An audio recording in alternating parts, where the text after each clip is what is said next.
আসসালামু আলাইকুম, welcome to my Tanvir official blog video. এই মুহূর্তে আমি যে রাস্তায় দাঁড়িয়ে আছি সেটি হলো আষ্টা বাজার থেকে গল্লাক বাজারে যাওয়ার রাস্তা। কিছুদিন আগের বন্যায় সম্পূর্ণ এই রাস্তাটি পানির নিচে ডুবেছিল। টানা 4-5 দিন গাড়ি চলাচল বন্ধ ছিল এই রাস্তা দিয়ে, এবং কি মানুষ এই আষ্টা বাজার থেকে গল্লাক বাজারের দিকে যাওয়ার এই রাস্তা দিয়ে নৌকা ব্যবহার করেছিল। কিন্তু বন্যা শেষ হওয়ার পরেও আজ কয়েকদিন হয়ে গেছে, এখন এই মেইন রাস্তার পানি কমে না। আজকের এই ভিডিওতে আষ্টা থেকে গল্লাক বাজারে যাওয়ার এই মেইন রাস্তার বর্তমান পরিস্থিতি দেখাবো, সবাই সাথেই থাকুন। আর ভিডিওটি ভালো লাগলে অন্যদেরকেও শেয়ার দিয়ে দেখার সুযোগ করে দিবেন। তো আজকে আমি আমাদের ষোলতনা গ্রাম থেকে আষ্টা হয়ে গল্লাক বাজারে মেইন রাস্তার দিকে সাইকেল নিয়ে বের হয়েছিলাম এখানকার প্রাকৃতিক সৌন্দর্য উপভোগ করার জন্য। কিন্তু এখানে এসে দেখি একের পর এক সিএনজি অটোরিকশা পানির মধ্যে আটকে আছে। এখানে এখনো এত পরিমাণ পানি যে কোনো গাড়ি নিয়ে ঢুকলে একই গাড়ির ইঞ্জিনের ভেতরে পানি ঢুকে বন্ধ হয়ে যায়, আর না হলে গাড়ি ধাক্কা দিয়ে দিয়ে এই জায়গা পার করতে হয়। এই বন্যা শেষ হওয়ার এখন পর্যন্ত আষ্টা থেকে গল্লাক যাওয়ার রাস্তার পরিস্থিতি এখনো ঠিক হয় নাই।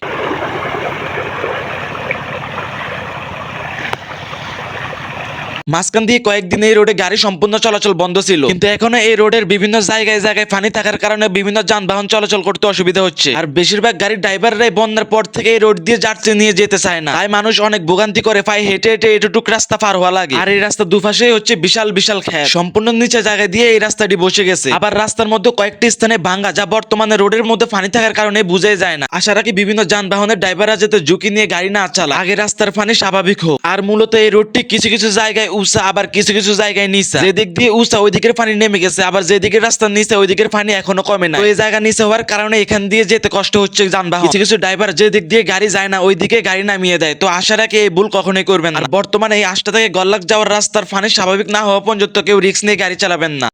আর আমাদের চ্যানেলের নতুন নতুন ভিডিও পেতে চ্যানেলটি ফলো দিয়ে সাথেই থাকবেন।